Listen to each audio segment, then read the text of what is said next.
Thanks giving week. चलिए प्रारंभ करते हैं। ओम ज्ञानतिमिरन्धस्य ज्ञानाञ्जनशलाकया चक्षुरुन्मिलितं येन तस्मै श्रीगुरवे नमः।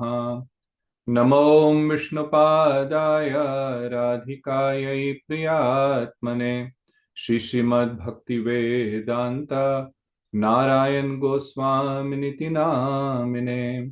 श्रीकृष्ण लीला कथने सुदक्षं औदार्य माधुर्य गुणैशयुक्तं वरं वरेण्यं पुरुषं महान्तं श्रीनारायणं त्वं शिरसा नमामि।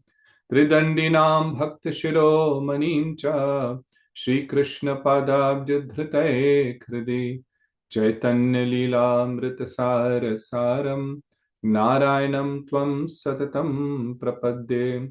वाञ्छाकल्पतरुभ्यश्च कृपा सिन्धुभ्य एव च पतितानां पावनेभ्यो वैष्णवेभ्यो नमो नमः। नमो महावदन्याय कृष्णप्रेम प्रदायते कृष्णाय कृष्णचैतन्याय नाम्ने गौरत्विषे नमः। हे कृष्ण करुणा सिंधु दीनबंधु जगतपते गोपेश गोपिका कांत राधा कांत नमस्तुते। श्याम सुंदर शिखंड शेखर स्मेरहास मुरली मनोहर राधिका रसिक मां कृपा निधे स्वप्रिया चरण किंकरीं कुरु। तप्त कांचन गौरांगी श्री राधे वृंदावनेश्वरी वृषभानुसुते देवी प्रणमामि हरि प्रिये। तवैवास्मि न जीवामि त्वया विना इति विज्ञाय राधे तन्नय माम चरणन्तिके। जय श्री कृष्ण चैतन्य प्रभु नित्यानंद श्री अद्वैत गदाधर श्रीवासादि गौर भक्त वृंद। हरे कृष्णा कृष्ण कृष्णा हरे हरे हरे राम राम राम हरे हरे। सर्वप्रथम मैं अपने गुरुपाद पद्म नित्य लीला प्रविष्ट ओम विष्णुपाद अष्टोत्तर शत श्री श्रीमद् भक्ति वेदांत नारायण गोस्वामी महाराज जी के श्री चरण कमलों में कोटि शत साष्टांग दंडवत प्रणाम ज्ञापन करता हूँ। तत्पश्चात इस जैव धर्म के रचयिता श्री भक्ति विनोद ठाकुर जी के श्री चरणों में कोटि कोटि दंडवत प्रणाम। हमारे रूपानुगा गुरु वर्गों के श्री चरणों में कोटि कोटि दंडवत प्रणाम और सभी उपस्थित भक्तों को मेरा यथा योग्य प्रणाम। तो आज बहुत ही विलक्षण दिन है। भारत में आज शनिवार है, सैटरडे, तो वहां पे गुरुदेव का आज तिरुभाव दिवस और पूज्यपाद भक्ति वेदांत वामन गोस्वामी महाराज जी का आविर्भाव दिवस। ये दोनों बहुत ही विलक्षण महाभागवत और दोनों ही, और साथ में भक्ति वेदांत त्रिविक्रम महाराज जी, इन लोगों का बहुत ही प्रेम का संबंध था। ये गौड़ीय वेदांत समिति के 3 पिलर्स माने जाते थे। तो गुरुदेव ने आज ही के दिन शरीर छोड़ा जिस दिन पूज्यपाद भक्ति वेदांत वामन महाराज जी का आविर्भाव दिवस था। तो उनके श्री चरणों में कोटि कोटि दंडवत प्रणाम करते हुए आज का हम चौथा अध्याय प्रारंभ कर रहे हैं। इसका आज हम लोग लास्ट सेक्शन है चौथे अध्याय का। तो पिछली बार हम लोगों ने एक प्रश्न पूछा था लाहड़ी महाशय ने कि क्या वैष्णव बनने के लिए विद्याध्ययन, एकेडमिक नॉलेज क्या आवश्यक है। तो उसके उत्तर में, क्योंकि वो इतने प्रश्नों का जब उत्तर सुन रहे हैं तो उसमें इतना तत्व है, इतना सिद्धांत है, तो वो ये प्रश्न पूछते हैं कि क्या वैष्णव बनने के लिए आवश्यक है कि हमारे को एकेडमिक नॉलेज हो। तो उसके उत्तर में वे कहते हैं बाबा जी कि नहीं, वैष्णव बनने के लिए किसी विद्या या किसी भाषा की शिक्षा नहीं लेनी पड़ती। और जीव का जो माया भ्रम दूर करने के लिए सतगुरु सत वैष्णवों के चरणों में आश्रय लेना चाहिए। अर्थात हम लोग एकेडमिक नॉलेज के द्वारा हम लोग भगवान को नहीं समझ सकते, और जो शास्त्र भी समझने हैं वो भी केवल पढ़ करके नहीं समझे जा सकते, पांडित्य के द्वारा नहीं समझे जा सकते। हम लोग गीता के श्लोकों को कंठस्थ कर लें, याद कर लें, कई ऐसे बहुत संस्कृत के विद्वान हैं जो एक के बाद एक लगातार पूरी भगवत गीता को उसका उच्चारण कर सकते हैं बहुत ही सुंदर रूप में, परंतु क्या वास्तव में वे भक्त हैं? ये एक समझने वाली बात है। किसी के पांडित्य से यह डिटर्मिन नहीं होता कि वे भक्त है कि नहीं। भक्त जो भगवान अर्थात जो भजनीय वस्तु हैं उनका पूर्ण रूपेण उनके प्रति समर्पित होकर के प्रेम पूर्वक उनके अनुकूल भाव से जो उनकी सेवा करता है, हरि गुरु वैष्णव की जो सेवा करता है। अभी बहुत सुंदर एक भक्ति वेदांत वामन महाराज जी का हिंदी में आज कथा आई है, तो मैं आज सुबह ही सुन रहा था, तो उसमें वे इतना सुंदर बता रहे हैं कि हरि गुरु वैष्णव इन तीनों की सेवा करना यही वास्तव में भक्ति है। तो ये कैसे प्राप्त होगी? वो कह रहे हैं ये प्राप्त होती है जब हम किसी सतगुरु के चरणाश्रय लेते हैं और उनकी वाणी और आचरण के द्वारा दोनों से हमें शिक्षा प्राप्त होती है। हमारे गुरुदेव आज से 15 वर्ष पहले उन्होंने शरीर को त्याग करके राधा कृष्ण की नित्य लीला में प्रवेश करा, लेकिन आज भी उनकी अहेतु की कृपा से जो उनकी वाणी, उनके प्रवचनों एवं उनके लिखित ग्रंथों जैसे जय धर्म है, अगर गुरुदेव इसको हिंदी में नहीं अनुवाद करते तो हम लोग आज इस ग्रंथ में इतना सुंदर जो सिद्धांत बताया गया है उसको हम नहीं समझ पाते। तो उनकी वाणी, उनके जो प्रवचन हैं हम लोग उनको श्रवण करते हैं, और उनके द्वारा जो लिखे ग्रंथ हैं उनको पढ़ करके शिक्षा प्राप्त होती है, और साथ ही साथ उनका आचरण, इससे हमें वैष्णवों के आचरण से और भी अधिक शिक्षा प्राप्त होती है जो केवल कई बार वाणी से नहीं प्राप्त होती। इसलिए जैसे मैं पिछली बार भी कह रहा था कि वैष्णवों को उनके यदि व्यवहार में वैष्णवता नहीं है तो केवल पांडित्य से, बहुत सुंदर प्रवचन करने से उससे वैष्णवता निर्धारित नहीं होती। वो वास्तव में उनका जो व्यवहार है दूसरों के प्रति, और ये रूप गोस्वामी बहुत सुंदर इसका वर्णन करते हैं, और हम लोगों ने अपने गुरुजनों के जीवन में यह देखा, विशेष करके आज जैसे भक्ति वेदांत वामन गोस्वामी महाराज जी और श्री गुरुदेव की दोनों की आज तिथि महोत्सव है, तो उनका परस्पर का उसी प्रकार से भक्ति वेदांत त्रिविक्रम गोस्वामी महाराज जी, इनका जिन लोगों ने इनका आपस में किस प्रकार से एक दूसरे के साथ व्यवहार करते थे, कितना आदर, कितना आदर। तो गुरुदेव कहते हैं कि जब भी वामन महाराज जी आते थे वो उनको कहते थे नहीं आप बोलिए, गुरुदेव उनको कहते थे नहीं आप बोलिए, एक दूसरे के चरणों में पढ़ते रहते थे कि नहीं आप प्रवचन करिए, और कभी किसी भी रूप में उन्होंने दूसरे को कभी काटा नहीं, बहुत आदर दिया। तो उनका किस प्रकार से दैन्य था, किस प्रकार से अपने गुरु के चरणों में पूर्ण रूपेण समर्पण, किस प्रकार से भक्तों से व्यवहार, जो लोग गुरुदेव से मिले हैं, कितना प्रेम उनके हृदय में था। हम लोग तो किसी भी रूप में काबिल नहीं हैं, लेकिन फिर भी हम सबकी त्रुटियों को नजरअंदाज करते हुए वे निरंतर अपनी कृपा वृष्टि करते रहते थे। तो इस प्रकार से भक्तों के, वैष्णवों के व्यवहार से हम लोगों को शिक्षा प्राप्त होती है। वे कह रहे हैं यही वास्तव में दीक्षा और शिक्षा है। दीक्षा एक औपचारिक होता है, हम लोग जिस दिन दीक्षा ग्रहण करते हैं उसकी बहुत महत्व है, लेकिन दीक्षा जो है जिसको इंग्लिश में इनिशिएशन कहते हैं, वो भक्ति राज्य में आगे बढ़ने का और भक्ति राज्य में प्रवेश का फर्स्ट स्टेप है, इसीलिए उसको इनिशिएशन कहा जाता है ना। यहाँ पे यूनिवर्सिटीज में अमेरिका में जब जाते हैं कॉलेज में बच्चे तो वहां पे कई प्रकार के क्लब्स हैं, तो उनकी एक इनिशिएशन सेरेमनी होती है कि अब आप इसमें आपको एडमिशन मिल गया।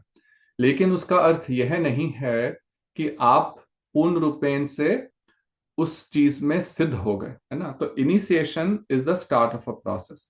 अब आगे प्रश्न वो पूछते हैं कि दीक्षा और शिक्षा के बाद क्या करना चाहिए। बहुत ही इंपॉर्टेंट प्रश्न वो पूछ रहे हैं कि दीक्षा तो ले ली, लेकिन अब दीक्षा के बाद क्या कर्तव्य है।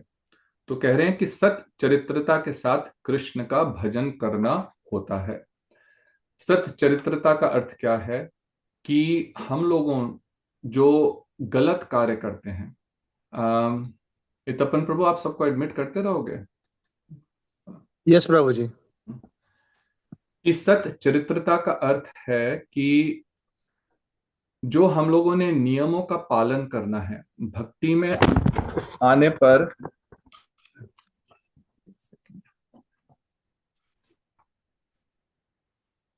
तो हम लोग नियम लेते हैं उस समय कि किसी प्रकार का मांस नहीं खाना, किसी प्रकार के तंबाकू आदि का सेवन नहीं करना, कोई भी मादक वस्तु अल्कोहल आदि का, ये सब जो है, और साथ ही साथ किसी भी प्रकार का पराई स्त्री पर पुरुष से कोई संबंध नहीं रखना, ये सत चरित्रता है।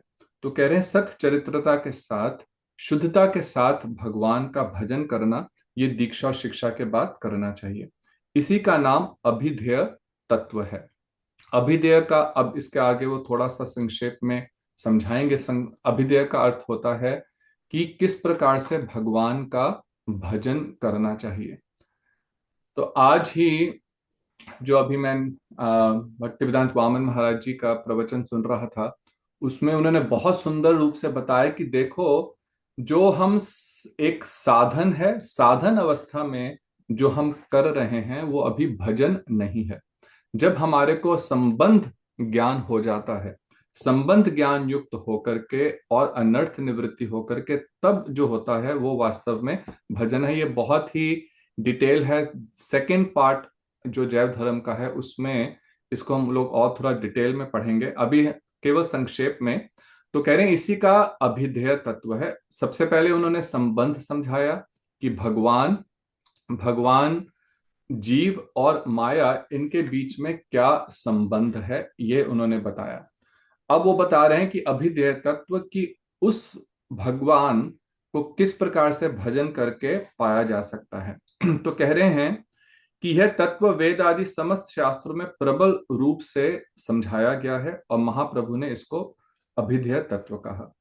अब जब लाहिड़ी महाशय ने यह सुना तो वे बोले कि मैं आपके श्री चरणों में आश्रय लेता हूं। आपकी मधुर वाणियों, उपदेश वाणियों को सुनकर मुझे संबंध ज्ञान हो गया है, और साथ ही ना साथ ना जाने कैसे आपकी कृपा से मेरे वर्ण, शिक्षा और विद्या आदि के सारे संस्कार दूर हो गए हैं।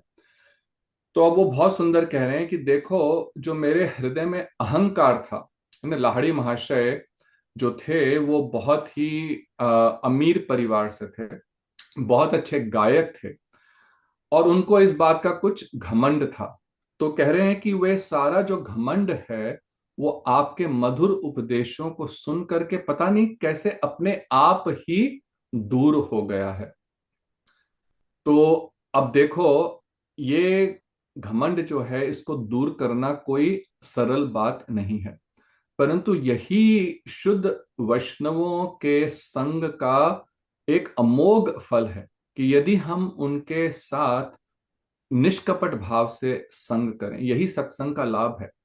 और यहीं पे भक्ति जो है इसलिए बाकी सभी साधनों से इतनी श्रेष्ठ है कि बाकी सभी साधनों में योग है, ध्यान है, इन सब में बहुत कठिन परिश्रम करना पड़ता है अपनी इंद्रियों को कंट्रोल करने के लिए, सब प्रकार के अनर्थों को दूर करने के लिए, है ना। परंतु भक्ति एक ऐसी ऐसी प्रबल साधन है कि अनायास ही, स्वाभाविक रूप से ही, स्वाभाविक मतलब कि हम लोग कथा सुन रहे हैं, मंदिर जा रहे हैं, कीर्तन कर रहे हैं, लेकिन सिर्फ इतना करना है कि कुछ डिटर्मिनेशन रखनी है। कुछ धैर्य रखना है, उत्साह रखना है। पर ये करते करते करते करते ही स्वतः ही ये सब भाव अपने हृदय में, जो ये सब भक्त के भाव हैं, जो वैष्णवों के भाव हैं, वो अपने आप ही आने लगते हैं। तो कह रहे हैं कि जितना मेरे हृदय में जो घमंड था, ये सब आपकी कृपा से दूर हो गए हैं, मधुर वाणी से। तो पुनः आज गुरुदेव के तिरुभाव दिवस पे कई भक्तों ने अपने संस्मरण सुनाए। तो गुरुदेव और उसी प्रकार से पूज्यपाद भक्ति वेदांत वामन महाराज, और भी जो हम अपने आचार्यों को देखें, भक्ति वेदांत स्वामी महाराज जी, ये सब जो आचार्य हैं, विद्वता जब उनके हम लोग स्कॉलरलीपन को देखते हैं, उसमें तो कोई कंपैरिजन ही नहीं है। लेकिन आप अधिक तक भक्तों को आप देखेंगे कि वो जो प्रवचन में बता रहे हैं, लेकिन उससे भी ज्यादा जो उनका प्रेम का भाव था, जो मधुर वाणी से, सबसे पहले भक्त लोग उसी से आकर्षित हुए। तो ये वैष्णवों के एक बहुत ही सुंदर लक्षण है, क्योंकि उनके हृदय में क्या है, स्वयं कृष्ण है ना? और कृष्ण तो मधुर अखिल रसामृत सिंधु हैं। जिसका भगवान से संबंध है, उसके व्यवहार में, उसकी वाणी में अवश्य ही माधुर्य होगा। तो उनके माधुर से वो कह रहे हैं कि मेरे जितना भी ये जो घमंड था, वे सब दूर हो गया। जब बाबा जी ने यह सुना, तो कह रहे हैं देखो अब कोई चिंता की बात नहीं है, क्योंकि चिंता की बात अभी तक क्या थी, कि अभी तक ये घमंड था कि मैं कुछ हूं। तो हम लोग वास्तव में तभी गुरुपद आश्रय होता है कि जब हम क्लीन स्लेट की तरह गुरु के चरणों में अपने को समर्पित करें। हम लोगों ने बचपन से कितना कुछ सुना है, और कितना कुछ हम लोगों ने मटेरियल पॉइंट ऑफ व्यू से प्राप्त किया है, उस कारण से हम लोग समर्पण नहीं कर पाते। परंतु जब कोई पूर्ण रूपेण से क्लीन स्लेट होकर के अब गुरु के चरणों में समर्पित होता है, गुरुदेव हमारे जब परम गुरुदेव के पास गए और उस समय कहा कि हे गुरुदेव, मैं अपना सब कुछ, जो तन मन धन सर्वस्व आपके श्री चरणों में समर्पित कर रहा हूं, तो अब वास्तव में आप शिष्य बने। तो कह रहे हैं कि अब कोई चिंता की बात नहीं है। क्यों? क्योंकि अब आप में दीनता आ गई है। तब समझ लीजिए कि चैतन्य देव आप पर अवश्य कृपा करेंगे। करें, इस जगत में फंसे हुए लोगों के लिए केवल साधु संग ही एकमात्र उपाय है। और भजन के बल से धीरे धीरे, तो अब वो अभिधेय अर्थात भजन, और ये भजन करते करते करते धीरे धीरे धीरे जो हम लोग पाना चाहते हैं, जो प्रयोजन है अर्थात कृष्ण प्रेम है, वह हमें प्राप्त होगा। तो दीनता जो है, ये अब देखो यहाँ पे एक एक लाइन को यदि हम लोग विस्तृत रूप से समझें तो उसी में पूरा 1 घंटा निकल जाएगा। लेकिन जो दैन्य है, ये वास्तव में वैष्णवों का आभूषण है। और वास्तविक दीनता क्या है, चैतन्य महाप्रभु के हरिदास ठाकुर, रूप गोस्वामी, सनातन गोस्वामी, इनको देखें कि क्या इन लोगों का कोई कंपैरिजन था। रूप गोस्वामी, उनके जो ग्रंथ आप यदि पढ़ें, है ना, लेकिन इसका उनके अंदर किंचित मात्र भी घमंड नहीं था कि हम इतने लेखक हैं, हम लोग इतना सुंदर प्रवचन कर सकते हैं। तो इसी दीनता से के कारण ही महाप्रभु चैतन्य चरितामृत में बहुत सुंदर वर्णन है कि महाप्रभु रूप गोस्वामी और सनातन गोस्वामी के दैन्य को की महिमा का गुणगान कर रहे हैं कि देखो, ये लोग राज कर्मचारी थे ना, प्राइम मिनिस्टर और फाइनेंस मिनिस्टर। कितनी उन लोगों की उस समय आमदनी थी, 10,000 गोल्ड कॉइन्स। लेकिन फिर भी उनके हृदय में किंचित मात्र भी, लेश मात्र भी, कोई भी घमंड नहीं था इन चीजों का। तो ये धीरे धीरे करते, देखो हम लोगों को एक दिन में तो नहीं होगा, लेकिन धीरे धीरे धीरे करते हुए चेतो दर्पण मार्जनम, ये जो भक्ति का प्रोसेस है, कृष्ण नाम, ये धीरे धीरे अवश्य, ये 100% ट्रू है कि जो इस रास्ते पर चल पड़ा, उसे अवश्य, यदि वह निष्कपट रहे और निरपराध रहे और भक्तों के संग में रहे, तो अवश्य ही कृष्ण की प्राप्ति होगी। तो यही कह रहे हैं। तो लाहिड़ी महाशय ने बताया कि आप बताइए कि क्या करने से भजन होता है। तो बाबा जी कहते हैं कि देखो, भक्ति ही हरि भजन है, इसकी तीन अवस्थाएं हैं: साधन अवस्था, भाव अवस्था और प्रेम अवस्था। श्री विश्वनाथ चक्रवर्ती ठाकुर माधुर्य कादंबरी में इसका बहुत सुंदर रूप से वर्णन करते हैं कि साधन के बाद, साधन हम जब कर रहे हैं वो इस भाव से करें कि हमें कृष्ण के प्रति भाव की प्राप्ति हो। वे साधन जिसमें भाव हम लोगों का गोल नहीं है, तो वो धीरे धीरे क्या करेगा, हृदय को केवल बहुत ड्राई बना देगा, शुष्क बना देगा। तो भक्ति का गोल क्या है कि भगवान के प्रति हृदय में प्रेम हो, और प्रेम तो रस है ना।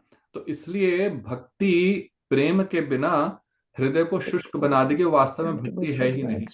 तो जो भक्ति है, साधन का जो गोल है वो है भाव, और भाव से फिर प्रेम। ये भी बहुत डिटेल इसका डिस्क्रिप्शन है, अभी यहाँ पे हम लोग इसको संक्षेप में ही रखेंगे। इसका बहुत डिटेल वर्णन आगे खंड में जाकर के होगा। तो अब उन्होंने पूछा कि साधन कितने प्रकार के हैं।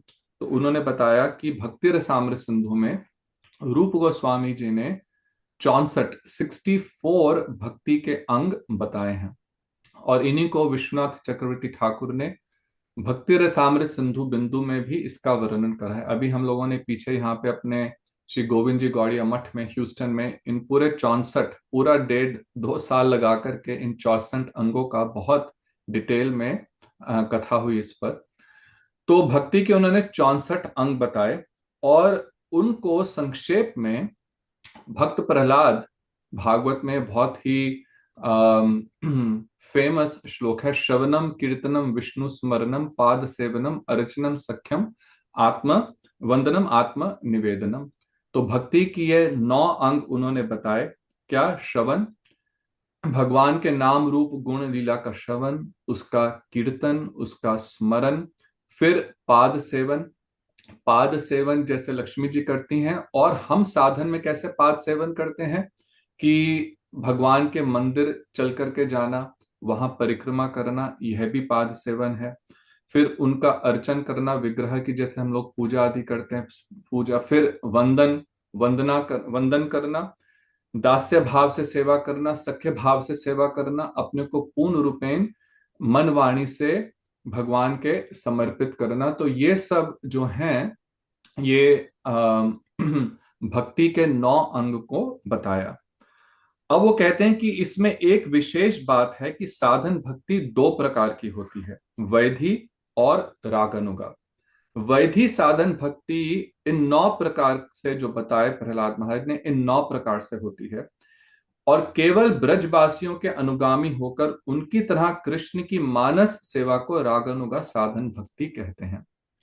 अब ये समझने की बहुत इम्पोर्टेंस है, क्योंकि कई लोग इस विषय में कंफ्यूज हो जाते हैं कि वैदिक भक्ति क्या है, रागानुगा भक्ति क्या है, हमें वैदिक भक्ति करनी चाहिए कि रागानुगा भक्ति करनी चाहिए। हमारे आचार्यों ने कई बार कहा है कि हमें रागानुगा भक्ति के विषय में तो बात भी नहीं करनी चाहिए, लेकिन हमारे गुरुदेव तो रागानुगा भक्ति की बात करते हैं। तो इसको थोड़ा संक्षेप में यहाँ पे भक्ति विनोद ठाकुर समझाएंगे, तो हम लोग समझने का प्रयत्न करेंगे कि ये 2 प्रकार के साधन हैं, वैदी और रागानुगा भक्ति। लेकिन अंततः गोल क्या है? अंततः गोल हमारा रागानुगा ही है। वैदिक भक्ति का भी जो गोल है, कुछ भक्त अभी आगे समझाएंगे, उनकी अपनी जैसे वृत्ति है उसके अनुसार वो लोग डायरेक्टली रागानुगा में प्रवेश कर सकते हैं। पूर्व जन्मों के संस्कार हैं, किसी शुद्ध वैष्णव गुरु का उनको अहेतु की कृपा है। लेकिन अधिकतर लोग पहले वैदिक भक्ति से होते हुए फिर रागानुगा में, रागानुगा भक्तों के संग से प्रवेश करेंगे। तो कह रहे हैं अंतर क्या है कि जो अभी ये जो 9 अंग बताए, ये सब वैदिक भक्ति के अंग हैं। लेकिन रागानुगा भक्ति में क्या होता है, ये मानस सेवा है। वही हरि नाम हम कर रहे हैं, देखो क्रिया वही हो सकती है। हम लोग हरि नाम कर रहे हैं, एक व्यक्ति हरि नाम कर रहा है, हरे कृष्ण कृष्ण कृष्ण हरे हरे, हरे राम राम राम हरे हरे। कई लोग इस विषय में प्रश्न करते हैं कि जब हम लोग माला करते हैं तो मन इधर उधर भटकता है, तो उनको कई प्रकार के बताए जाते हैं, आप महामंत्र को लिख करके सामने रख लो, महामंत्र को देखो, या केवल सुनने पे अपना जोर दो। और कुछ मत सोचो, केवल जो हरि नाम है उसको सुनो। ये सब अभी वैदिक भक्ति के पाठ हैं। लेकिन जब धीरे धीरे कृष्ण कथा को श्रवण करते हुए फिर वही भक्त जो है वो हरि नाम करते हुए भगवान की सुंदर लीलाओं का चिंतन कर रहे हैं और मानसिक भाव से भगवान की सेवा कर रहे हैं। जैसे हमने पूज्यपाद भक्ति वेदांत वामन गोस्वामी महाराज सभी आचार्यों के जीवन में देखा कि किस प्रकार से वो लोग वामन महाराज जी, पिछली बार भी मैं बता रहा था कि वे कई बार सुबह के समय कई समय तक देर तक वे अपने बिस्तर पे लेटे हुए हैं। तो एक बार उनके शिष्य ने आकर के कहा कि गुरुदेव, भक्त लोग आपकी प्रतीक्षा कर रहे हैं, सुबह का समय हो गया। उनको लगा कि शायद उनका स्वास्थ्य ठीक नहीं है या क्या कारण से इतने समय से लेटे हुए हैं। तो पूज्यपाद भक्तिवेदांत वामन महाराज जी ने कहा कि मुझे स्वामी जी ने इतनी सेवा दे रखी है, अब सेवा कंप्लीट होगी तो जब वो अपनी बाह्य अवस्था में आए, सेवा पूर्ण होगी, तभी तो मैं कुछ और कर पाऊंगा। तो ये बहुत उन्नत स्थिति है, परंतु इसी स्थिति पे पहुंचना हम लोगों का गोल है। केवल विधि विधान में रहेंगे और यदि हृदय में कृष्ण के प्रति सेवा की वास्तव में वासना उत्पन्न नहीं हो, है ना, इस मानस सेवा की, तो हम लोगों कृष्ण की प्राप्ति संभव नहीं है। तो कह रहे हैं कि जो साधक जिस तरह का भक्ति का अधिकारी है उसी प्रकार का साधन करना चाहिए। जो हमारी एलिजिबिलिटी है, जैसी एलिजिबिलिटी है वैसे ही हमें साधन करना चाहिए। तो अब वो प्रश्न पूछते हैं कि इसको हम किस प्रकार से निर्धारण करें। देखो यहाँ पे ही बहुत इंपॉर्टेंट पॉइंट अब वो समझाएंगे कि हमें किस प्रकार का साधन करना चाहिए, वैधि अथवा रागानुगा, इसका हम किस प्रकार से निर्णय करें। तो अब बाबा जी इसका उत्तर दे रहे हैं, वैष्णव दास जी। वो कह रहे हैं कि देखो, गुरुदेव जिस श्रद्धालु साधक को शास्त्र की विधियों के अधीन रहने का अधिकारी समझें, उसे सर्वप्रथम वैधि साधन भक्ति की शिक्षा देंगे। जो रागानुगा भक्ति के अधिकारी हैं उन्हें राग मार्गीय भजन की शिक्षा देंगे। वो कह रहे हैं कि जो गुरु हैं, जो सत गुरु हैं, जिन्होंने वास्तव में इसकी उपलब्धि करी है, ऐसे तो बहुत ही रेयर हैं, तो वास्तव में वही इस बात का निर्णय करेंगे और उस प्रकार से वे अपने शिष्य को उसके अधिकार के अनुसार शिक्षा देंगे, इंस्ट्रक्शन देंगे कि तुम वैदिक भक्ति करो अथवा रागानुगा भक्ति। और हमारे जितने भी आचार्य हुए हैं, भक्ति सिद्धांत सरस्वती ठाकुर प्रभुपाद, हम लोगों की स्थिति देख करके, जगत की स्थिति देख करके अभी हम लोगों का अधिकार नहीं है। तो उन्होंने बहुत स्ट्रिक्टली कहा कि अभी तुम लोग वैधि भक्ति इस साधन मार्ग के अनुसार तुम लोग भजन करो, अभी रागानुगा में प्रवेश नहीं है। उस समय के जो बाबा जी लोग थे, वे लोग, कोई भी व्यक्ति आया, किसी नियमों का पालन नहीं है, अनर्थ युक्त है, उसको कोई मंत्र दे करके यह तुम्हारा सिद्ध शरीर है, यह तुम्हारा सिद्ध देह है और इस भाव से तुम गोपी भाव से, मंजरी भाव से भजन करो। तो इसके विरोध में प्रभुपाद ने, भक्ति सिद्धांत सरस्वती ठाकुर प्रभु ने बहुत स्ट्रांगली इसके अगेंस्ट बोला। इसलिए उस समय के जो राधा कुंड के बाबा जी थे, वे लोग उनके इतने विरोधी हो गए। गुरु परंपरा में उन्होंने जिस प्रकार से भागवत परंपरा को श्रेष्ठ कह करके इस्टेब्लिश करा, तो सब लोग उनके विरोधी हो गए। तो जब हम लोग अनर्थों से युक्त हैं, अभी तक अपनी इंद्रियों के ऊपर ही वश नहीं है, नाना प्रकार के कुकर्म करते हैं, तो किस प्रकार से हम सिद्ध देह का भाव रख करके भजन कर सकते हैं। तो इसलिए उन्होंने बहुत स्ट्रिक्टली बोला कि वैधि भक्ति करनी चाहिए। सभी हमारे आचार्यों ने, गुरुदेव ने कुछ रागानुगा भक्ति का हम लोगों को एक इंडिकेशन दिया, एक संकेत दिया। क्यों? क्योंकि यदि नहीं देंगे तो धीरे धीरे ये सब लुप्त हो जाएगा, क्योंकि गोल तो हमारा वही है ना, गोल वही है, लेकिन अभी हम वहां उसके अधिकारी नहीं हैं। तो कह रहे हैं कि इसलिए अधिकतर जो हमारे गुरुजन हैं वो वैदिक भक्ति का ही शिक्षा देते हैं। तो फिर लाहिड़ी महाशय कहते हैं कि अधिकार कैसे जाना जा सकता है। तो कह रहे हैं कि जिनकी आत्मा में राग तत्व की उपलब्धि नहीं हुई होती और जिन्हें शास्त्र की विधियों के अनुसार उपासना आदि करने की इच्छा होती है, वे वैदिक भक्ति के अधिकारी हैं। तो वो प्रश्न पूछते हैं कि मैं कैसे समझूं कि मैं एलिजिबल हूं कि नहीं हूं, अधिकार है कि नहीं है। तो कह रहे हैं जिनकी आत्मा में राग तत्व की उपलब्धि नहीं हुई है। अब देखो इसी को समझना, राग क्या है? वो कृष्ण के प्रति घनीभूत प्रेम। जब संसार की हर वस्तु से पूर्ण रूपेण वैराग्य हो जाए, क्योंकि प्रेम एक ऐसी विलक्षण चीज है, यदि उसका एक बूंद भी जिसको मिलेगा ना, तो स्वतः ही संसार से विरक्ति हो जाएगी। अभी तो हम उस स्थिति पे नहीं है। अभी हम लोग जो भजन करते हैं, वो शास्त्रों में कहा गया कि तुम्हें हरि नाम करना चाहिए, उससे तुम्हारे सब कष्ट दूर हो जाएंगे, सब पापों से मुक्त हो जाओगे। तो इसलिए शास्त्रों को की विधियों का पालन करने के लिए इस प्रकार से हम लोगों को आरती करनी चाहिए, ये जो नियम बताए गए। तो शास्त्रों के अनुसार हम लोग अभी उपासना करते हैं। तो कह रहे हैं कि ऐसे लोग जिनको अभी राग तत्व की अर्थात प्रेम की उपलब्धि नहीं हुई है, उन्हें वैदिक भक्ति के वे अधिकारी हैं। लेकिन जो हरि भजन में शास्त्र की विधियों के अधीन नहीं रहना चाहते, बल्कि उनकी आत्मा में हरि भजन के लिए स्वाभाविक अनुराग उदित हो गया है, वे रागनों का भजन के अधिकारी हैं। और ये बहुत ही उन्नत अवस्था है। वो कह रहे हैं कि वो शास्त्र में जो विधि बताए गए हैं उसके अधीन नहीं रहना चाहते। अब देखो ये समझने की बात है, जो हमारे आचार्यगण हैं, हमारे गोस्वामीगण हैं, उन्होंने भी अपने जीवन से यह शिक्षा दी। वे लोग रागानुगा की स्टेज पे हैं, लेकिन फिर भी बाह्य रूप से उन्होंने सभी नियमों का पालन करते थे। अब नियम है 16 माला करो। हम लोग अब जब वैदिक भक्ति में हैं, तो हम लोग 16 नियम 16 माला करेंगे, अपनी माला को एक जगह रख देंगे, 16 माला पूरी होगी, वो भी अधिक यदि हम कर पाए। अब जिस जो रागानुगा भक्त है, उसका अर्थ यह नहीं है कि वो हरि नाम नहीं करेगा क्योंकि वो तो एक नियम है, वो शास्त्रों के नियमों से ऊपर उठ गया। नहीं, वो तो नित्य ही हरि नाम करेगा। वो तो एक क्षण ऐसा नहीं होगा जब उसके मुख में, उसके हृदय में कृष्ण का नाम नहीं है।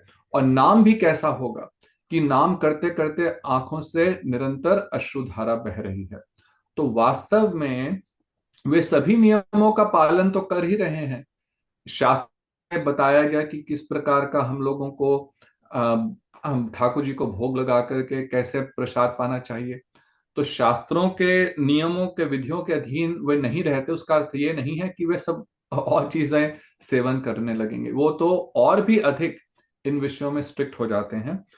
लेकिन शास्त्रों के नियमों के अधीन रहने का अर्थ यहाँ पे ये है कि शास्त्रों में बताया गया कि बस ये इसको इतना करो, इसको इतना करो, और कई प्रकार के और रिचुअल्स जैसे कि यज्ञ करो। अब इन सब चीजों में उनकी रुचि नहीं रहेगी, क्योंकि वे निरंतर मानस सेवा राधा कृष्ण की कर रहे हैं। तो जो बाकी के वैदिक भक्ति के विधि विधान हैं, उनमें उनकी रुचि नहीं रहती, और ये स्वाभाविक है।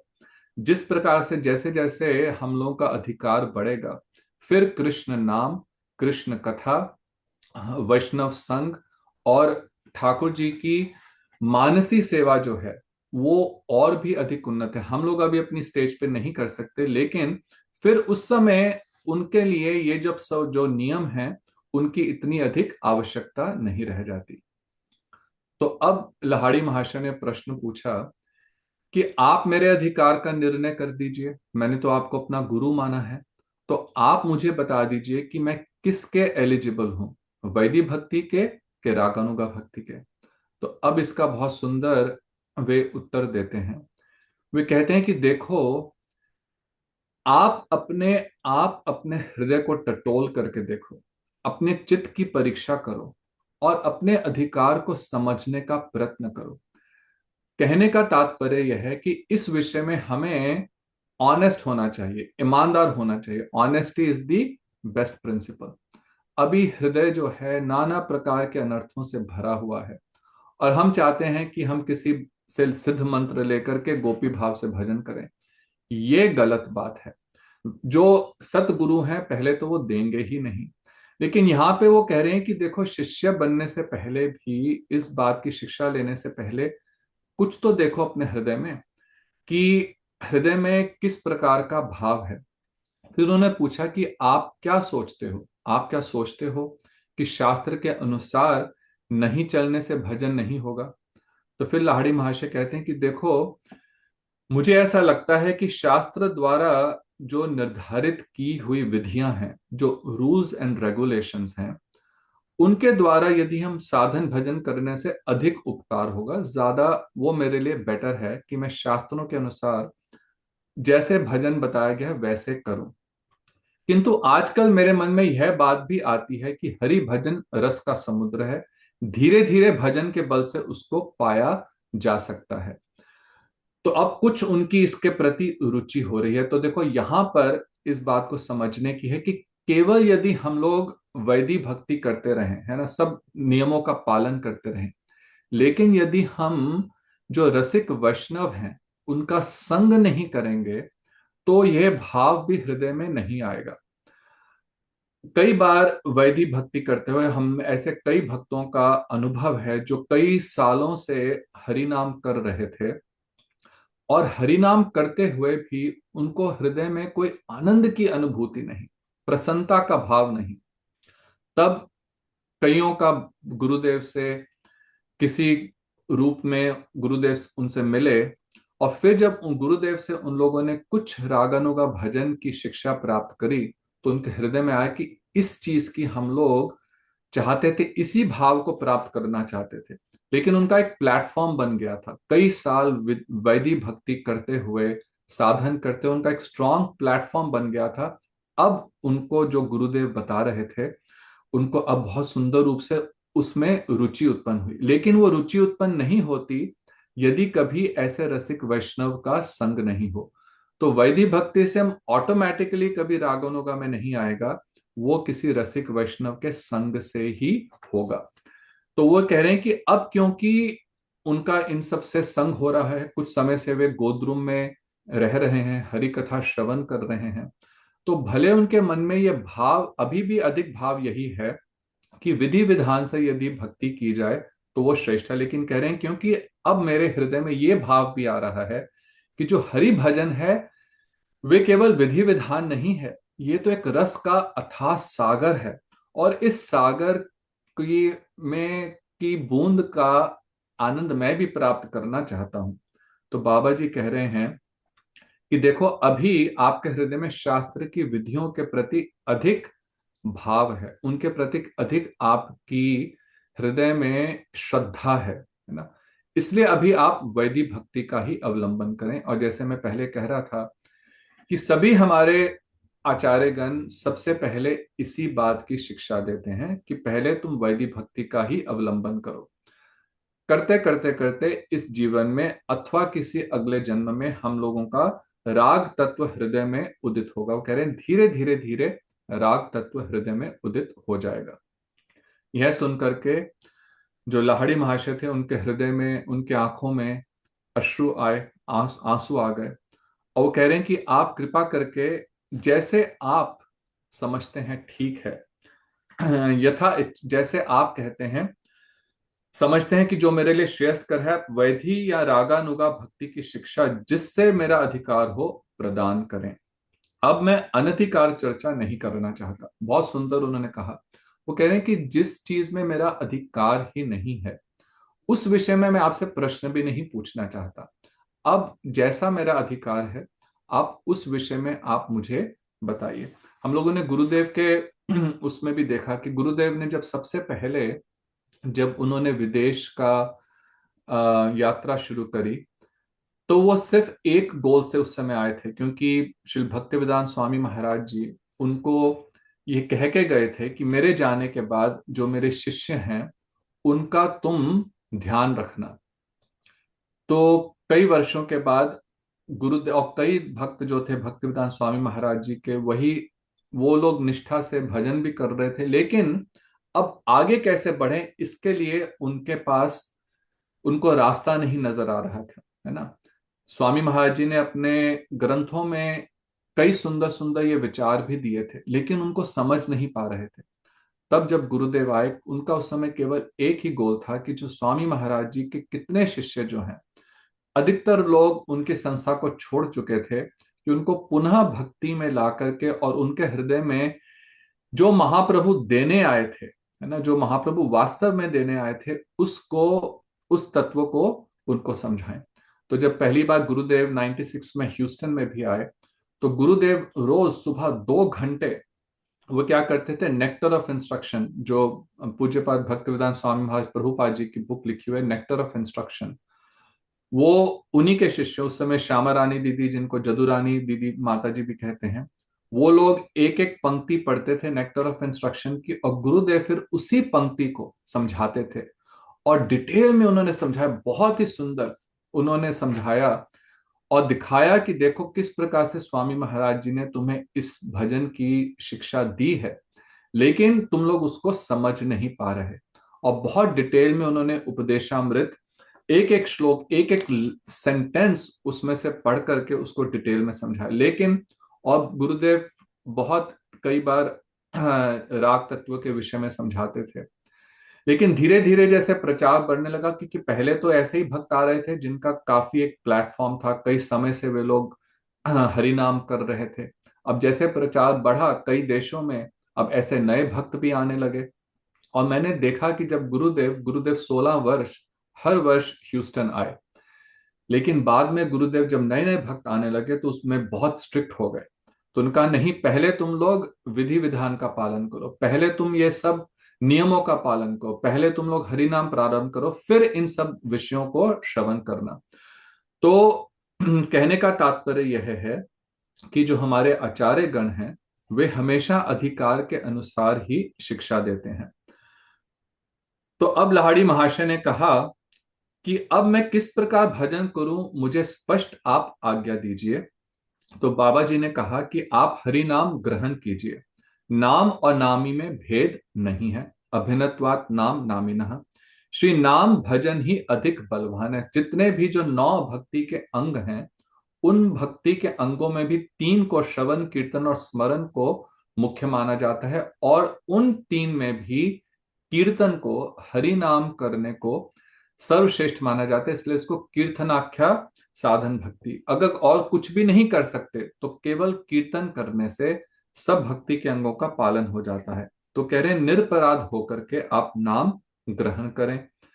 आप सभी समझते हैं अपराध कितने प्रकार के हैं, इसको आगे जाकर के भक्तिविनोद ठाकुर बहुत डिटेल में समझाएंगे कि नाम भजन से 9 प्रकार का भजन, नवदा भक्ति हो जाती है, और नाम उच्चारण करने से श्रवण और कीर्तन दोनों ही हो जाते हैं। आप हरि नाम कर रहे हैं या स्वयं कर रहे हैं या संकीर्तन में बैठे हैं, तो श्रवण भी हो रहा है, कीर्तन भी हो रहा है, उसी में कृष्ण का स्मरण भी होता है। तो कह रहे हैं नाम करने के साथ ही साथ भगवान की लीलाओं का स्मरण और मन के द्वारा पाद सेवन, अर्चन, वंदन, दास्य, सख्य, आत्मनिवेदन सभी हो जाते हैं।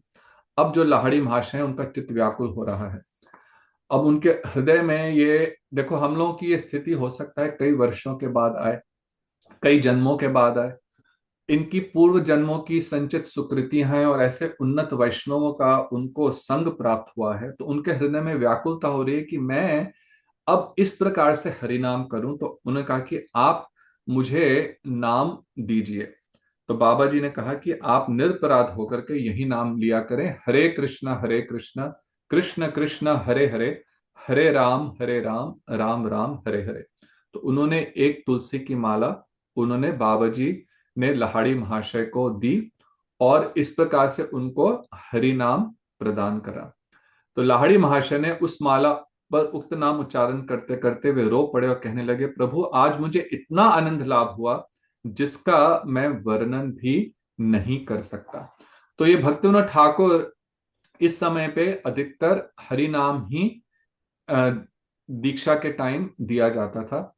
पर जब श्री भक्ति सिद्धांत सरस्वती ठाकुर प्रभुपाद ने गौड़िया मठ की स्थापना करी, तो उस समय उन्होंने गायत्री मंत्र करने, ये भी विधि उन्होंने स्टैब्लिश करी। उसके पीछे कई कारण थे, और एक मुख्य कारण यही कि अभी हम लोग जिस अनर्थग्रस्त अवस्था में हैं, तो उस अनर्थ अवस्था में अभी हम लोग संबंध ज्ञान ही नहीं है, तो हम किस प्रकार से हरि नाम उस भाव से करेंगे। तो जब हम गायत्री मंत्र करते हैं, है ना, जिन लोगों ने दीक्षा ली हुई है, तो गायत्री मंत्रों के प्रभाव से हृदय में वह संबंध ज्ञान उदित होता है। तो प्रभुपाद जी बहुत रेवोल्यूशनरी थे, भक्ति सिद्धांत सरस्वती ठाकुर प्रभुपाद। उन्होंने ये जब करा तो उस कारण से उस समय के बाबा जी लोग और विरोधी हो गए कि जनेऊ देना उन्होंने प्रारंभ करा, दीक्षा देनी प्रारंभ करी, जिसमें सब गायत्री मंत्र, ये सब पहले नहीं था। लेकिन बहुत विशेष कारण से उन्होंने ये सब जो विधि है वो हमारे गौड़िया परंपरा में उन्होंने एस्टैब्लिश करी, जिसको सर्वत्र ही आजकल फॉलो किया जाता है। तो उन्होंने उनको हरि नाम दीक्षा दी, और इसके बाद वे उनके श्री चरणों में गिर पड़े। बाबा जी बोले आप धन्य हैं, क्योंकि आपने श्रद्धा पूर्वक श्री हरि नाम ग्रहण करा है, आपने भी मुझे धन्य किया है। तो देखो, वे गुरु हैं, लेकिन शिष्य के प्रति उनका कैसा भाव है।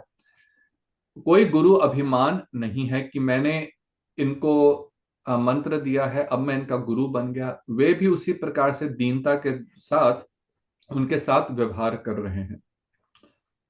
तो अब जो लाहड़ी महाशय थे, वे निरंतर बैठ करके हरि नाम करने लगे। किस इस प्रकार कुछ दिन बीत गए।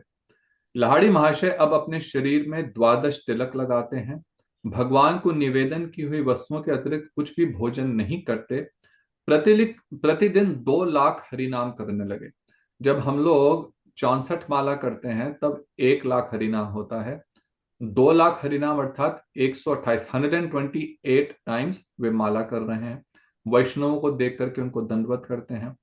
देखो, उस समय ये सब इस प्रकार का वातावरण था। यही जब हम लोग नवद्वीप धाम या ब्रज में रहते हैं तो ये सब सुयोग प्राप्त होता है। शहरों में रह करके सुयोग प्राप्त नहीं होता, लेकिन हम मन से ये सब कर सकते हैं। और जहां पे भी वैष्णवों का संग मिले, शुद्ध भक्तों का संग मिले, इस प्रकार से जाकर के वैष्णव का संग करें, उन्हें प्रणाम करें। और परमहंस बाबा जी को नित्य दंडवत प्रणाम करने के बाद कोई दूसरा काम करते थे। अब देखो, यहाँ पे एक बड़ी ही विचित्र चीज हम देख रहे हैं कि प्रेमहंस दास बाबा जी वे गुरु हैं और वैष्णव दास जी उनके शिष्य हैं, और लाहड़ी महाशय ने आकर के उनसे हरि नाम लिया। और प्रेमहंस दास बाबा जी जो हैं उनके भी गुरु हैं अभी प्रद्युम्न ब्रह्मचारी, जिनसे उन्होंने हरि नाम ग्रहण करा। तो उस समय इतना अधिक स्ट्रिक्ट नहीं था कि आपके गुरुदेव हैं तो उनकी वो आज्ञा देते थे तो शिष्य भी आकर के औरों को भी हरि नाम दे सकते थे। अब थोड़ा सा एक और सिस्टम है जिसका भी इम्पोर्टेंस है, और आजकल के समय में एक एटिकेट है जो भक्ति संत सर्वोत्तम ठाकुर प्रभुपाद ने भी इसको रखा कि जब तक हमारे अपने गुरुदेव हैं और जब तक वे इस जगत में हैं, तब तक हम शिष्य जो है वो किसी और को शिष्य नहीं बनाए। तो ये एक एटिकेट है जिसे फॉलो करना चाहिए। लेकिन उस समय देखिए कितना उदार हृदय था, बहुत उदार हृदय था। हम लोग इस विषय को अभी नहीं समझ सकते क्योंकि अब हम लोग बहुत इंस्टीट्यूशनलाइज्ड हो गए हैं, बहुत अलग तरीके से हम लोगों का मनोभाव है। लेकिन वास्तव में वैष्णव धर्म बहुत उदार है। यहाँ पे भजन हरि नाम इसी की प्रधानता है, वैष्णव के संग की प्रधानता है। दीक्षा आदि एक औपचारिक चीज है, लेकिन हृदय से किसी को वास्तव में गुरु करण करना वो वास्तव में दीक्षा है।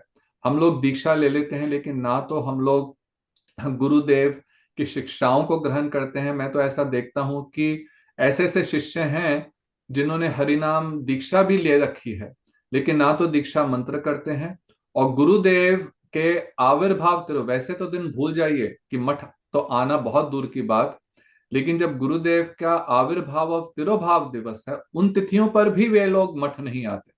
तो ऐसे शिष्यों से क्या लाभ है, वो हम लोग ऐसे। लेकिन यहाँ पे जिस गुरु और शिष्य की बात हो रही है ये हम लोगों के आइडियल हैं। तो उस स्थिति पर जब हृदय से किसी को पूर्ण रूपेण समर्पित हो गए, जो वास्तविक दीक्षा है, फिर ये सब औपचारिकता इतनी नहीं है। लेकिन भक्ति सिद्धांत सरस्वती ठाकुर प्रभुपाद बहुत दूरदर्शी थे। उन्होंने सब देख करके इस प्रकार से विधि विधान गौड़िया मठ में उन्होंने स्टैब्लिश करे। तो अब जो आखिरी प्रश्न उन्होंने पूछा वे, अच्छा, अब यहाँ पे एक बहुत और सुंदर बोलते हैं कि अपने गुरुदेव की सर्वदा सेवा करते थे, व्यर्थ की बातों और उस्तादी गानों में उनकी अब रुचि नहीं थी। तो अब जो इधर उधर की ग्राम्य कथा ना कही बे, ग्राम्य कथा ना सुनी बे, तो ये एक उनका और जो भक्त का लक्षण है कि ना तो यूजलेस गॉसिप जो है उसमें अपने समय को व्यर्थ करना नहीं करना चाहिए, तो इसमें अब वो व्यर्थ की बातों में अपना समय व्यतीत नहीं करते थे। अव्यर्थ कालत्वम, जैसे जैसे हमारा भक्ति में रुचि बढ़ेगी, देखो ये भी सब स्वाभाविक रूप से होगा, है ना। जैसे जैसे भक्ति में हम लोग अग्रसर होंगे, और वो फिर किस प्रकार से होगा, यदि हम धैर्य से, उत्साह से, निश्चय से, शुद्ध भक्तों का, गुरुदेव कहते थे स्वजातीय स्निग्ध रसिक वैष्णव, ऐसे भक्तों का यदि हम संग करेंगे तो धीरे धीरे हृदय में रुचि जैसे बढ़ेगी, निष्ठा रुचि आ सकती है ना। ये भक्ति के भाव के आने से पहले ये जब भजन क्रिया होती है, अनर्थ निवृत्ति, फिर निष्ठा रुचि आ सकती। तो जैसे जैसे निष्ठा और रुचि बढ़ेगी तो स्वतः ही बाकी की बातों में जो अभी रुचि है वो अपने आप ही दूर हो जाएगी। मैंने कई भक्तों को देखा, पहले वो लोग घंटों बैठ के टीवी देखते थे या कुछ इधर उधर की बातें या पढ़ना, लेकिन जैसे जैसे भक्ति में उनकी रुचि बढ़ने लगी तो धीरे धीरे हम लोगों ने भी अपने जीवन में देखा है ना, अपने आप ही इन सब के प्रति जो आकर्षण है वो कम हो गया। और उस्तादी गानों में पहले वो जब गाते थे तो बहुत राग में गाना और देखना कि लोग किस प्रकार से मेरे गाने की प्रशंसा कर रहे हैं, अब अपने आप ही उनकी उन सब चीजों से रुचि खत्म हो गई। अब वो कह रहे हैं कि लाहड़ी महाशय पहले के लाहड़ी महाशय नहीं रहे, है ना। तो यही देखो, ये एक ट्रांसफॉर्मेशन है, this is the spiritual transformation. और ये हम सब इसी ट्रांसफॉर्मेशन से जा रहे हैं। आप लोगों ने भी देखा होगा, आज से कुछ वर्ष पहले जब भक्तों के संग में नहीं थे तब हम लोग क्या थे और आज हम क्या हैं। हम लोग के घर परिवार के मित्र भी देख करके कहते हैं कि अरे तू कितना बदल गया। पहले हम उन्हीं मित्रों के साथ बैठ करके, कई मैंने भक्तों को देखा रोज रात शाम को बैठ करके अपने मित्रों के साथ गॉसिप करना, ड्रिंक करना, लेकिन जब गुरुदेव से मिले तो सब कुछ छूट गया। और अब वो लोग इस बात को, जो इस लाइन में नहीं है, वे इस बात में बड़े आश्चर्यचकित होते हैं कि तुमने ये सब कुछ करना छोड़ दिया, कैसे हो गया संभव। यही सत्संग की महिमा है। तो अब वे, उनका एक पूरा ट्रांसफॉर्मेशन हो गया, पहले वाले लाहड़ी महाशय नहीं रहे, अब वे वैष्णव हो गए हैं। तो वैष्णवता के जितने भी लक्षण हैं, जितने भी गुण हैं, स्वतः ही उनके हृदय में, उनके व्यवहार में प्रकाशित हो रहे हैं। तो अब वो आखिरी प्रश्न जो इस अध्याय का है वो पूछते हैं आकर के वैष्णव दास जी से कि प्रयोजन तत्व क्या है। तो तीन चीजें बताई थी महाप्रभु ने, बताई संबंध, अभिधेय और प्रयोजन।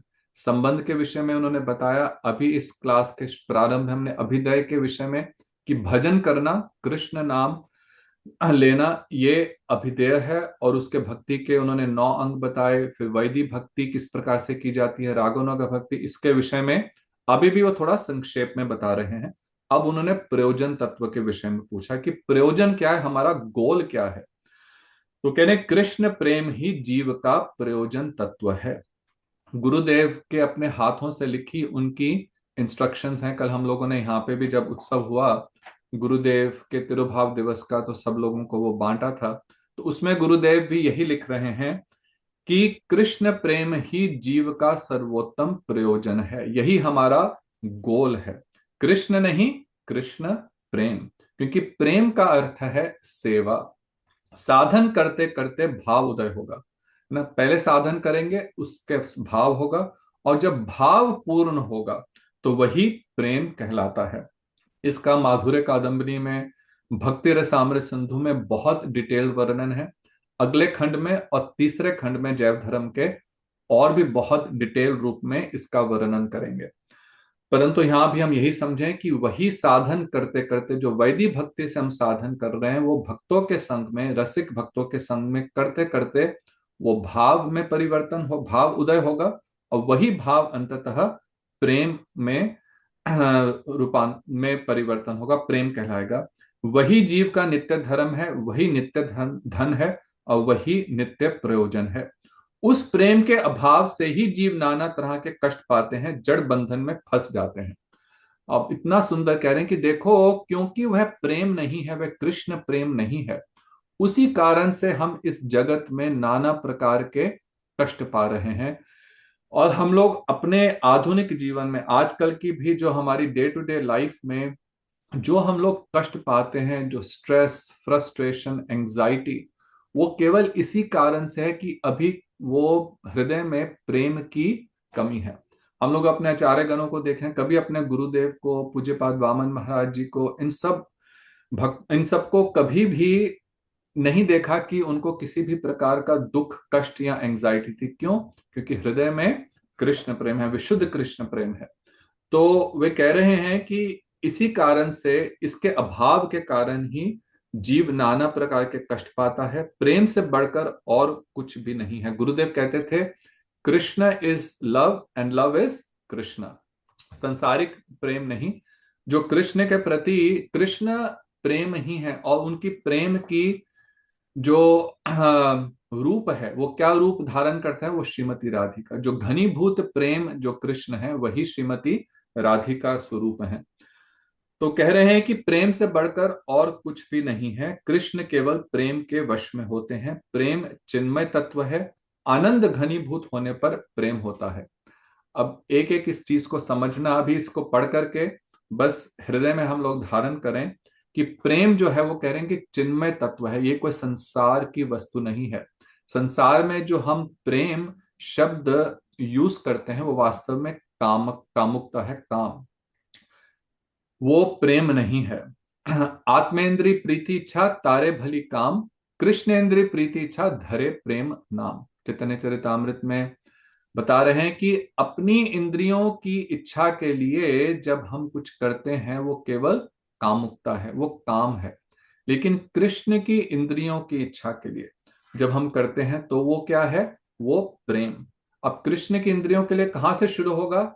आज वही पूज्यपाद भक्तिवेदांत वामन महाराज जी प्रवचन में बता रहे थे कि हरि के प्रति जो प्रेम है, सबसे पहले वैष्णव और गुरु, इनके प्रति जब समर्पित का भाव होगा, जब अनुकूल भाव से जब इनकी पहले सेवा करेंगे, तो वही जो सेवा का भाव है, वो फिर कृष्ण के प्रति सेवा का भाव होगा। तो अब लाहिड़ी महाशय ने रोते रोते बोले कि क्या मैं प्रेम लाभ करने के योग्य हो सकूंगा? ये हम सबके हृदय में भी भाव आता है। हम लोग ये सब श्रवण करते हैं, हृदय में आता है कि हम लोगों के हृदय में, हम भी क्या इस चीज को, इस अवस्था को कभी प्राप्त कर पाएंगे? क्योंकि अभी तो हृदय में इतने अनर्थ हैं। तो बाबा जी बोले उनको गले लगा करके, थोड़े ही दिनों में आपने साधन भक्ति को भाव भक्ति बना लिया है, और कुछ ही दिनों में आप पर कृष्ण अवश्य कृपा करेंगे। तो उन्होंने उनको आश्वासन दिया कि आप अवश्य ही कृष्ण प्रेम की प्राप्ति अवश्य होगी। और यही जो भाव है, हमारे गुरुदेव ने भी कहा कि इस बात को हमारे हृदय में विश्वास होना चाहिए कि यदि हम, पुनः वही बात मैं दोहरा रहा हूं, कि निष्कपट भाव से, निरपराध भाव से, ये दोनों ही अवस्था में आना सरल नहीं है। परंतु यदि इस भाव से हम भजन करेंगे, तो इस भजन मार्ग का यह अमोघ फल है। 100% भी नहीं, 1000, 1 मिलियन% ये गारंटी है कि कृष्ण प्रेम की प्राप्ति अवश्य होगी।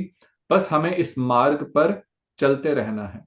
यह सुनकर लाहिड़ी महाशय आनंद से गदगद होकर बाबा जी के चरणों में लौटते पोड़ते कहने लगे, आहा, गुरु के अतिरिक्त और कोई वस्तु नहीं है। हाय, मैं इतने दिन तक क्या करता रहा।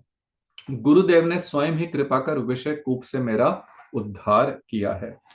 तो यहाँ पे वो बहुत सुंदर, देखो ये जो ग्लानि है, कई भक्त इस बात को कहते हैं।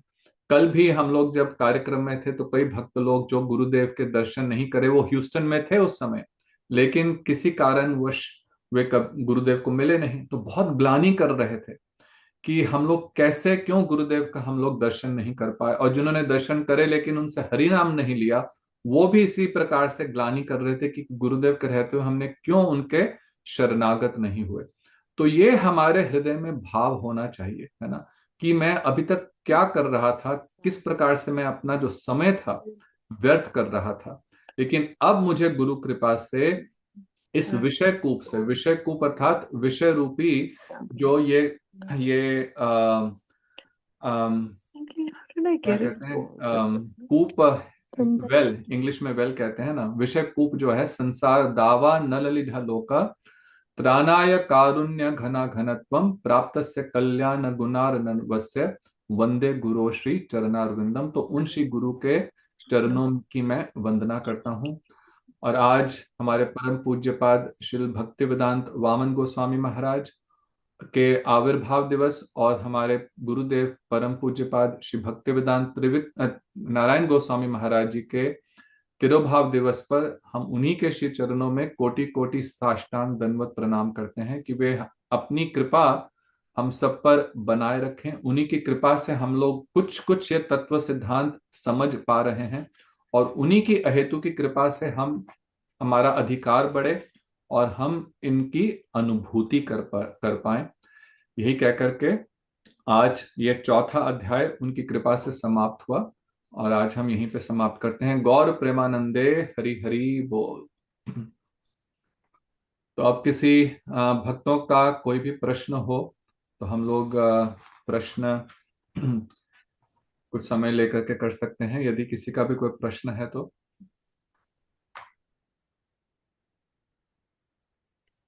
हरे कृष्ण प्रभु जी, दंडवत प्रणाम। धन्यवाद दीदी। प्रभु जी, जैसे आपने बताया कि अभी तो हम वैदिक भक्ति कर रहे हैं ना, हम्म। तो हाँ जी। फिर रागानुगा भक्ति जैसे हम कब तक, कैसे हमें पता चलेगा कि हम वहां तक पहुंच गए हैं? अच्छा, तो बहुत अच्छा देखो, क्योंकि प्रश्न है कि हम कैसे हमारे को पता चलेगा। तो उसमें इन्होंने बताया ना कि जैसे हृदय में राग तत्व की का उदय होगा, हृदय में जैसे जैसे कृष्ण की लीलाओं के प्रति उनको श्रवण करने का हृदय में धीरे धीरे भाव और उन्नत होगा, और जैसे जैसे हमारे अनर्थ हैं वे दूर होने लगेंगे, है ना। तो फिर हृदय में जब भाव आएगा कि मैं मानसिक भाव से राधा कृष्ण की, उनकी कुंज लीलाएं हैं, उनकी कितनी सुंदर सुंदर अष्टकालीय लीलाएं हैं, उनके प्रति हृदय में रुचि उत्पन्न होने लगेगी। और फिर उन लीला कथाओं को श्रवण करने की हृदय में ऐसी बड़ी उत्कट इच्छा होगी। तो फिर हम लोगों का ये समझेंगे कि पहले तो रुचि उत्पन्न होगी किसी भी चीज को प्राप्त करने के लिए, पहले तो उसके प्रति रुचि होनी चाहिए, है ना। अब रुचि जब उत्पन्न होगी, उसमें साथ में ये हमेशा ध्यान रखना है कि जो हमारे अभी नियम हैं वो ढीले नहीं होने चाहिए। नाम में रुचि बढ़ रही है ना, तो वो एक इंडिकेशन है। नाम अब करते करते उसमें रस आ रहा है, भागवत को श्रवण करने का, जो और हमारे गोस्वामियों के ग्रंथ हैं जिनमें राधा कृष्ण की लीलाओं का इतना सुंदर वर्णन है, उनको श्रवण करने का हृदय में अब इच्छा उत्पन्न हो रही है ना। तो ये सब एक इंडिकेशन है कि अब रागानुगा भजन के प्रति हृदय में रुचि उत्पन्न हो रही है। और फिर गुरु वैष्णवों की कृपा से वो आपको इस विषय में, और हमारे रूप गोस्वामी जी ने बहुत सुंदर भक्ति रसामृत सुंदर उज्जवल नीलमणि में कैसे भजन करना चाहिए उसकी शिक्षा दी है। पर फिर किसी गुरु वैष्णव की कृपा से हम लोगों को कैसे ये भजन करना है उसकी और शिक्षा प्राप्त होगी। प्रभु जी, एक क्वेश्चन और है। हम्म। जैसे हम अभी भगवान को भगवान की तरह मानते हैं, हम्म। मुझे किसी ने बोला कि भी आप उनको सखा या पुत्र या इस रूप में क्यों नहीं देखते? तो हम्म। मुझे तो मतलब कभी भी कोई भी समस्या होती है तो मैं भगवान के आगे हाथ जोड़ देती हूँ। अब तो चलो गुरुदेव से हरि नाम लिया हुआ है, तो गुरुदेव के सामने भी कोई भी समस्या होती है तो उसका हल हो जाता है। तो फिर क्या करें? फिर मुझे कैसे पता चलेगा कि मैं भगवान को कैसे मानूं, कि उनको अच्छा। सखा के रूप में माने या हाँ पुत्र तो के रूप देखो, में? हाँ ये अलग अलग भाव है ना, भगवान के प्रति दास का भाव, सख्य भाव, वात्सल्य भाव। लेकिन जो हम लोग गौड़ियां हैं, हम लोग जो गौड़ियां हैं, हम लोगों का भाव क्या है? राधा जी की पाल्यदासी होने का। तो हम लोग जो अभी हम लोग के हृदय में भले वो भाव उदित नहीं हुआ हो, ठीक है, लेकिन कोई कारण है जिस कारण से हम इस लाइन में आए हैं। कोई अकस्मात ही किसी, बिना किसी कारण के आपको ऐसे नहीं मिले गुरु जो कि गौड़िया परंपरा से हैं, है ना। तो इसलिए जो आपका जो अंदर का जो भाव है, जो आपकी आत्मा का कृष्ण से संबंध है, वो उसी रूप में है, लेकिन अभी उसकी उपलब्धि नहीं है ना। वो उपलब्धि धीरे धीरे होगी। देखो अभी आपने कहा कि कोई भी समस्या होती है, मैं भगवान को कह देती हूँ। अभी आपके हृदय में क्या भाव है? भगवान। आपने पहले ही बोला, देखो आपने अपने आप स्वतः ही आपने अपने अपने प्रश्न का उत्तर दिया। तो अभी उनके प्रति भगवान का भाव है ना। अभी समस्याओं के लिए हम भगवान के पास जाते हैं, तो अभी हम लोग वैदिक भक्ति में ही रहें, है ना। परंतु धीरे धीरे धीरे हम लोग श्रवण करते करते जब ये भाव दूर हो जाएगा कि ये भगवान है, और ये तो भाव रहेगा ही नहीं कि किसी समस्या के लिए मैंने उनके पास जाना है ना। हाँ जी। क्योंकि जब ये भाव आ जाएगा कि वो मेरे हैं, है ना, तो ये भाव नहीं कि मैं उनकी हूं, वो मेरे हैं। तो अब जब वो मेरे हैं तो मैं उनसे क्या मांगू? मुझे तो उनकी सेवा करनी है ना। तो मैं उनसे क्या मांगू? और ये भाव आ जाएगा। कृष्ण सखियों के पीछे भागते हैं, सखियां कृष्ण के पीछे नहीं भागती। तो ये उन्नत अवस्था है, वो धीरे धीरे आएगी।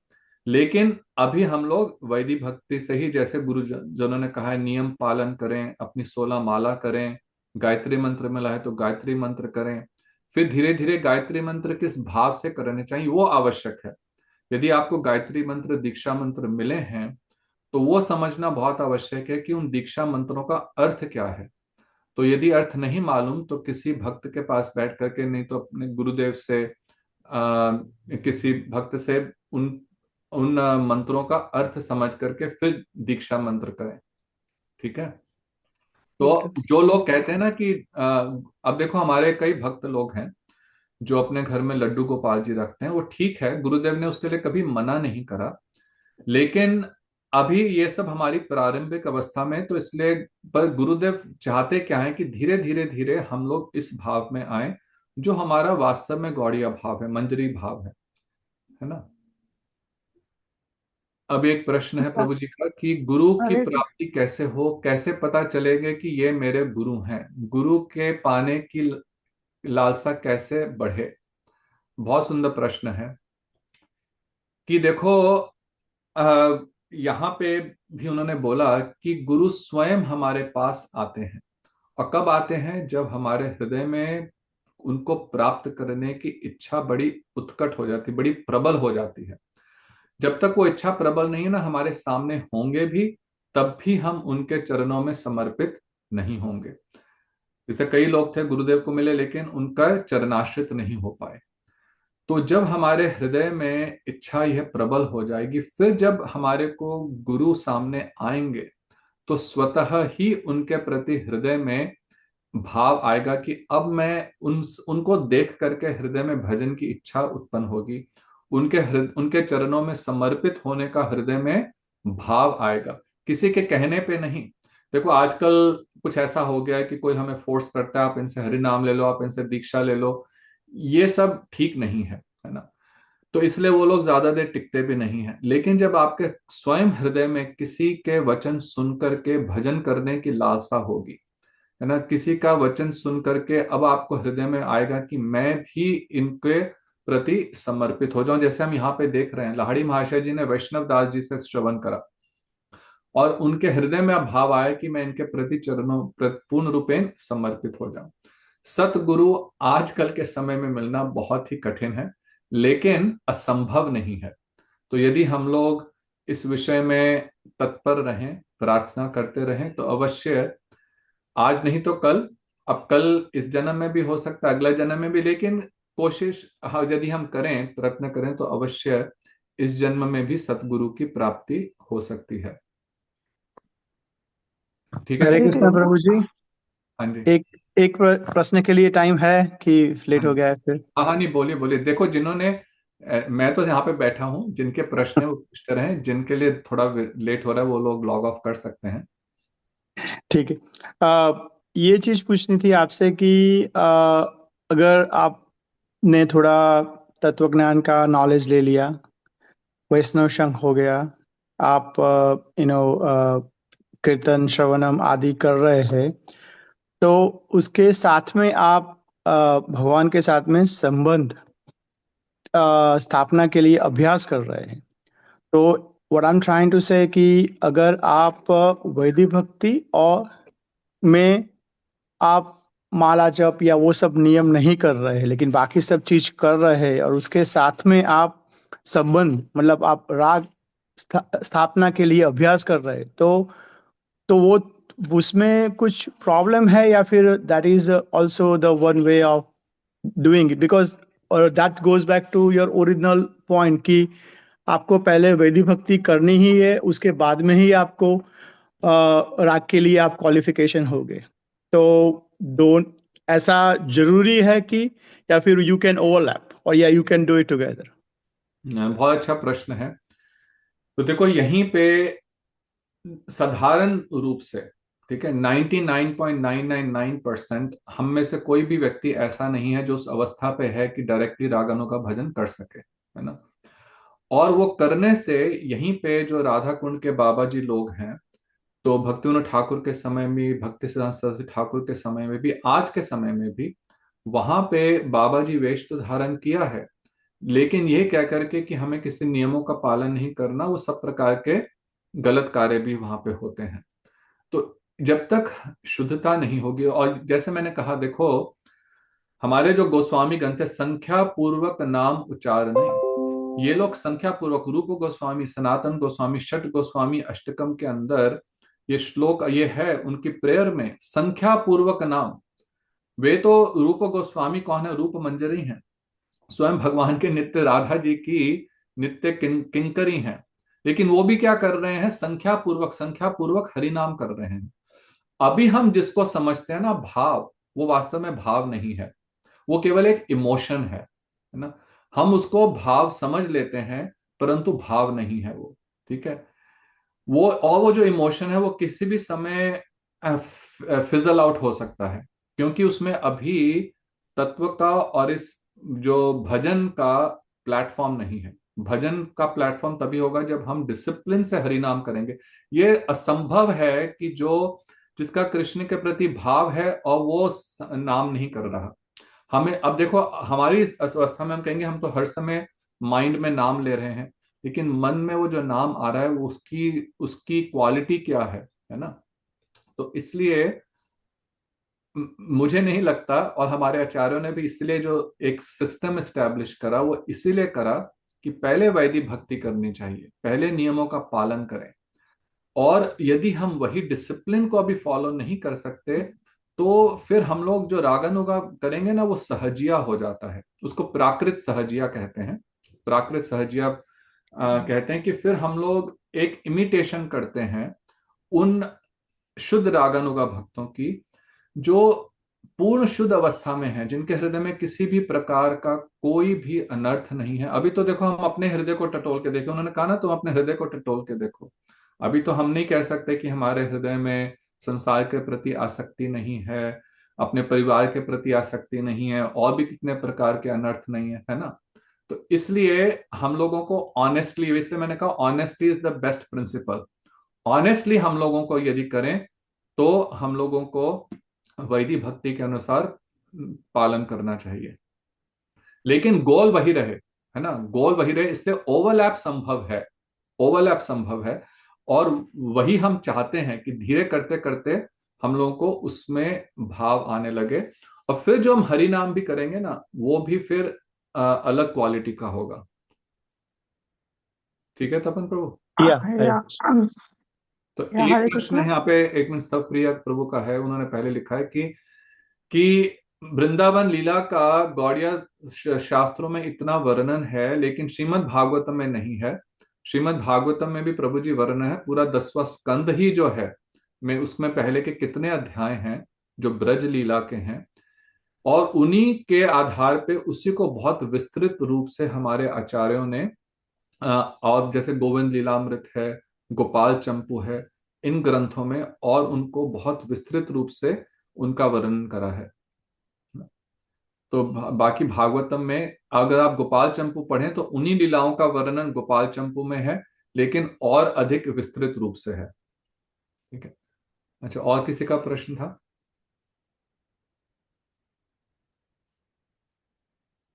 अभी कोई पूछ रहे थे? किसी और का प्रश्न है? हाँ, हरे कृष्णा प्रभु जी। मेरे धन्यवाद। पास और एक प्रश्न है। हम्म। कि जब खुद महालक्ष्मी जी वृंदावन में तप कर रही है कि मुझे माधुर्य भाव में आना है और रासलीला में प्रवेश करना है, तो ये कैसा संभव है कि हम जैसे साधारण जीवों को ऐसा रस प्राप्त हो? हाँ, ये अच्छा प्रश्न है कि जब लक्ष्मी जी उस भाव को नहीं प्राप्त कर पा रही तो हम कैसे प्राप्त कर सकते हैं? हम कर सकते हैं, क्योंकि भाव कैसे प्राप्त होता है? जो हमारी आत्मा के अंदर जो भाव है, ये देखो जैव धर्म प्रारंभ ही यहीं से शुरू हुई थी कि जब जीव का गठन होता है तो हर जीव का जो कृष्ण से संबंध है, वो संबंध हमारे अ, आत्मा में है। अभी उसकी उपलब्धि नहीं, we have not achieved it, but वो है। और इसीलिए मैं कह रहा था कि it is not without a reason that we have come into association of Gaudiya Vaishnavas. कोई कारण ही है, नहीं तो और भी तो इतने संप्रदाय हैं और इतने पाथ्स हैं, है ना, कितने और अधिक धर्म हैं, हम वहां पे क्यों नहीं गए? तो इसका कारण यही है कि हमारे आत्मा में वो भाव है, बीज रूप में वो भाव, हमारा स्थायी भाव यही है। परंतु अभी हम लोगों को वो भजन करना है। अभी we have to go through the process to realise this. To answer your question, Lakshmi ji प्राप्त नहीं कर पाएंगी क्योंकि वह ऐश्वर्य भाव में है, लेकिन जो इस गौड़िया परंपरा में आए हैं वे प्राप्त कर लेंगे। ठीक है,